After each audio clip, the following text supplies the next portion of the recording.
Good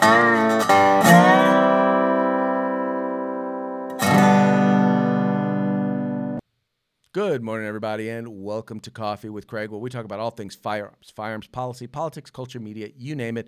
We're talking about it right here on Coffee with Craig. So please take a moment, like and share this program so that your friends can join in the conversation. Also, please make it a point to FPC. Go to fpcgear.com. That's fpcgear.com. It is a very cool place to go find all sorts of cool T-shirts, hoodies, coffee mugs, all promoting the Second Amendment. So you can support the Second Amendment, and you can look good doing it. That's fpcgear.com. All right, getting on to today's topic. We all know that those on the anti-gun media will go out of their way to do anything. They'll lie, they'll cheat, they'll steal in order to promote gun control because, well, they believe that that's an okay thing to do. One example of that is a website called gunviolencememorial.com. It's a website where they call themselves memorializing those who are victims of gun violence. But what they don't tell you is that with a brief reviewing of the backgrounds of some of these cases, well, let's just say you would be surprised by some of the folks that they are memorializing. In fact, there's a gentleman out of Alaska, Jeremy from Alaska, who did a story on this. And, well, I'll let Jeremy tell you in his own words. Earlier this year, there was the story of a 23-year-old motorcyclist who became the target of a 60-year-old's road rage. He blocked her in and started beating her brutally up until the only thing that she could do to save her life was to pull out her gun and shoot him. Now, she was licensed for concealed carry, which gave her that option to save her life that she otherwise would not have had. And it was clearly ruled a self-defense shooting supported by multiple eyewitnesses. In this day of war on women, believe her, believe women, and everything that is done to condemn violence against women, how do you think her attacker was regarded? Would you believe that he was given a memorial? That's right, Gun Memorial decided to make a martyr out of this bastard. Now, thanks to the attention it has received, they have updated the entry somewhat, saying it appears that Jones was killed justifiably in self-defense, except they don't detail the sort of extreme violence that he was perpetrating in public against a woman leading up to that justified shooting. By the way, this isn't the only memorial to violent people that this site has set up. What happens when a guy gets increasingly violent against his mother to the point that she has to take out a restraining order against him and he gets shot invading her house? He gets a memorial. What happens when a guy violates a restraining order put on him by his wife and he gets shot by another guy trying to keep him from making his wife another casualty of domestic violence? He gets a memorial too. What about a guy who makes a domestic threat against his ex, then later goes to her house and cuts the wires so she can't make a call for help, then enters the house, makes death threats, and as a result gets shot by his intended victim? He gets a memorial too. I know, right? I know exactly what you're thinking. You cannot believe this. Well, I've been blessed enough to actually get Jeremy to come on the show and talk a little bit about how he got into doing the story. So with that, please welcome Jeremy from Alaska. Jeremy, how you doing today? Doing pretty well. Greetings from the 49th state. Excellent, excellent. All right. So tell our viewers a little bit about kind of how you got into doing this particular story. Well, it was kind of a last minute sort of thing. Leslie Hollywood of Colorado's Rally for Our Rights this wanted to make Audrey's story known far and wide. And, she was the one who had defended herself out in Washington State back in February. And then Leslie discovered that the guy who had tried to strangle her was given a memorial on this page. And so I decided, she asked if I would make this, publicize it far and wide. And so I decided, I'm going to do a segment on it, and I'm going to do a little bit more research on it. And in doing so, I discovered a few more people that were memorialized that probably should not have been. Why does that not surprise me? Now, the ones that you listed specifically were just those involved in domestic violence, correct? Yeah, correct. And not necessarily. So you didn't get into, at least you didn't include people who maybe were included in gang violence or drug violence. Actually, in fact, I did come across a few where, like one in particular, where a guy was invaded a home to try to collect on a drug debt, and managed to get fatally ventilated by the occupant of the house. Um, and he was given a memorial as well. There was a drug deal gone bad, and that guy was given a memorial. If I'm not mistaken, there was another place where I forget exactly where it basically very shady sort of dealings. Not to say that everyone's like that, but they include a lot of those in the interest of inflating their stats and making the problem look bigger than it actually is. And now the other interesting thing about it was when you, once again, you, all of these instances that you've talked about, they were all just in the month of December, right? And you shot the, and by the way, you shot this like in, middle to beginning of December. So these weren't even old. Yeah, well, this happened. I shot the video about maybe 2 weeks ago, maybe three, and at that time, we hadn't even reached the middle of December, and so I was just working with what we had, and I was just interested in focusing on December because I only had a couple of days to finish up the video and get it out, and I found those three very serious domestic violence cases, where a restraining order had been taken out on the person, and yet it did not work. And another funny thing was is that even though the gun control movement likes to say that, women shouldn't have guns, or guns are not really that effective in dealing in a domestic violence situation, we have four women here whose lives were saved by guns, which kind of puts the lie to the narrative. Yeah, those are the sorts of things that they clearly do not want. They don't want people talking about. They don't want to be. They don't want to be known.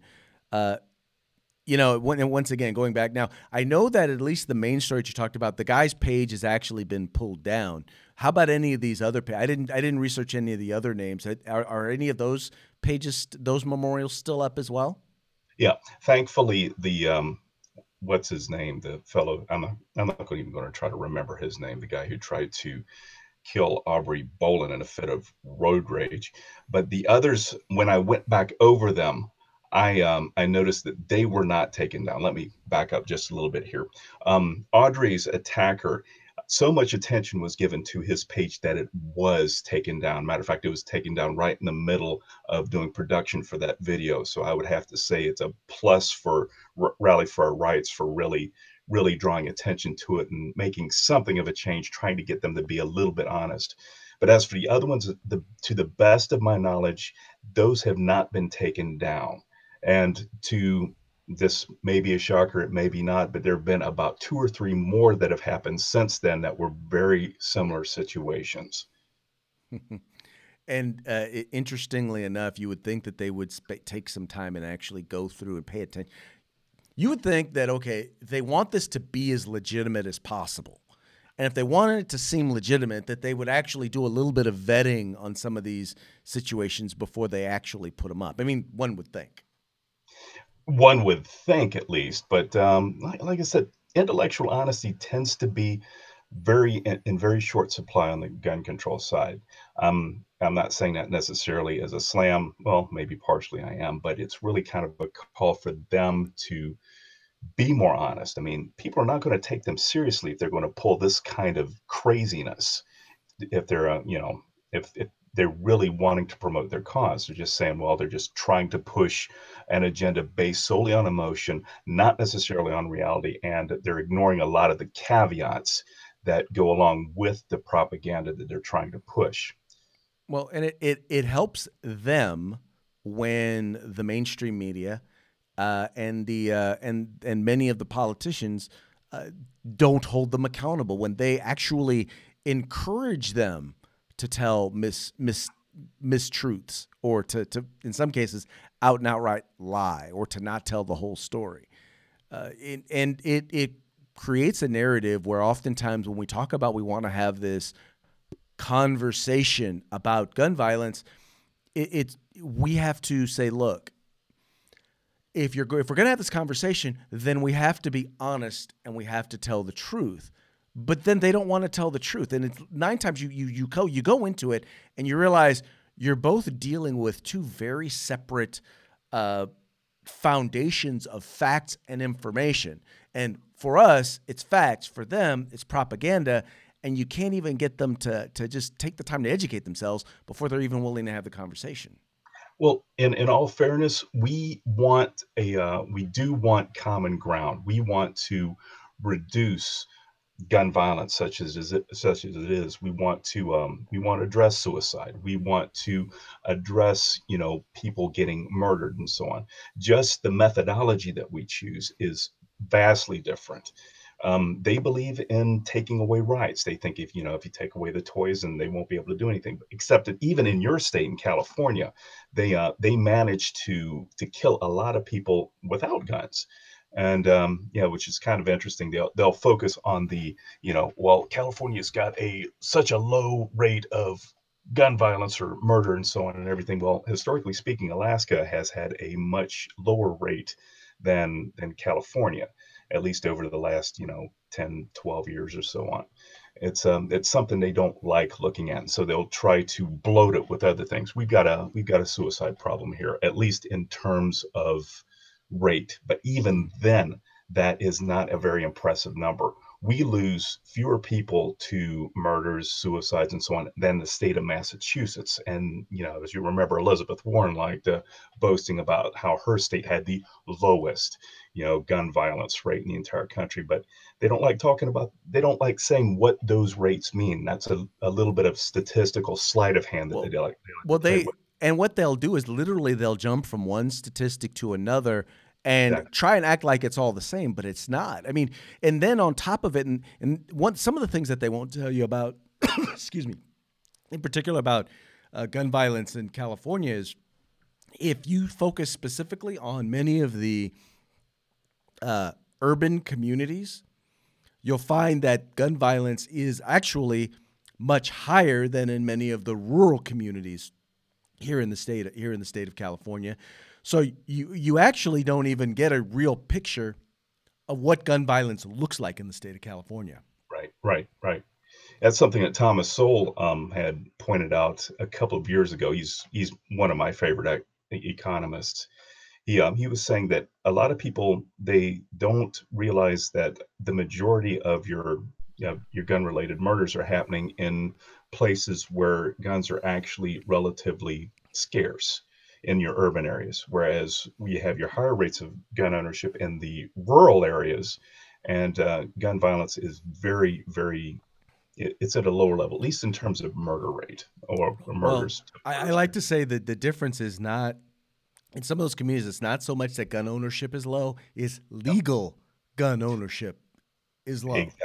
Thanks for pointing that out. We don't know what the illegal gun ownership is because one of the things we're finding more and more with some of these gun laws that are passing is people are just ignoring them. And Hmm. so in a lot of these communities, you may have otherwise law-abiding citizens who've decided that, well, you know what, they're just going to ignore the law and they're going to own what they're going to own. And their attitude is they'd rather be, judged by 12 than carried by 6. Yep. But yeah, no. In many cases, they're flat out being inconsistent. And once again, you look at stuff like this. You look at like the numbers that they point out about school shootings. NPR did a really interesting piece noting that 66% of the school shootings that the government has put out there never happened or were not school shootings. Exactly. That was something that I've done 1, 2, maybe 3 videos on, and but I was inspired there by the late Bob Owens of Bearing Arms. He decided to do an audit of every town's 200 plus school shootings that had happened since Sandy Hook, and discovered that out of those 200 plus, it might have been 220 something, only about maybe 44 of them really fit the idea of what most people consider school shooting, where students are targeted, where faculty's targeted. The rest of them tended to be just stupid stuff, like a crime that just happened to happen on school grounds, or a negligent discharge by a school resource officer, or you know, what have you, just stuff that doesn't really fit the bill. But, you know, if you've got a narrative to push and your numbers are not impressive to begin with, naturally you're going to grab every single straw that you can and try to make the problem look a lot bigger than it actually is. Okay. Well, you know, I really appreciate the work you're doing. I will be paying a lot of. We'll be paying very close attention to your channel, and hopefully we'll get a chance to see some other really cool stuff. Tell our viewers how they can follow you and follow your channel. Okay, well, I don't have that big of an internet footprint as it is. You know, I've only been up for a little over a year, but my what is it? My Facebook page is right down. Let's see, right here. Yeah, right. Well, you can find it. I've got a YouTube channel that I use as a repository for all the videos that I put there. Just another way of getting it. And well, you can contact me at email by 99.7% at gmail.com. Excellent.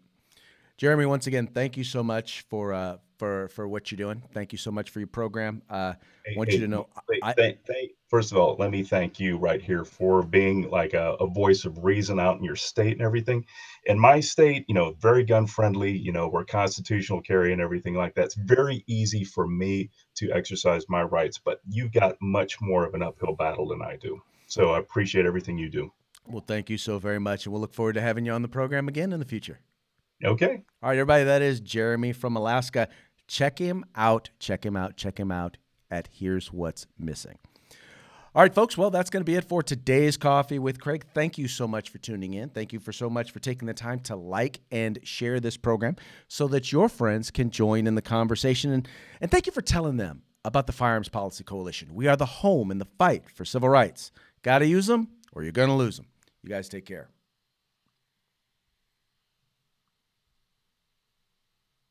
If you like our videos, follow, subscribe, like, and share.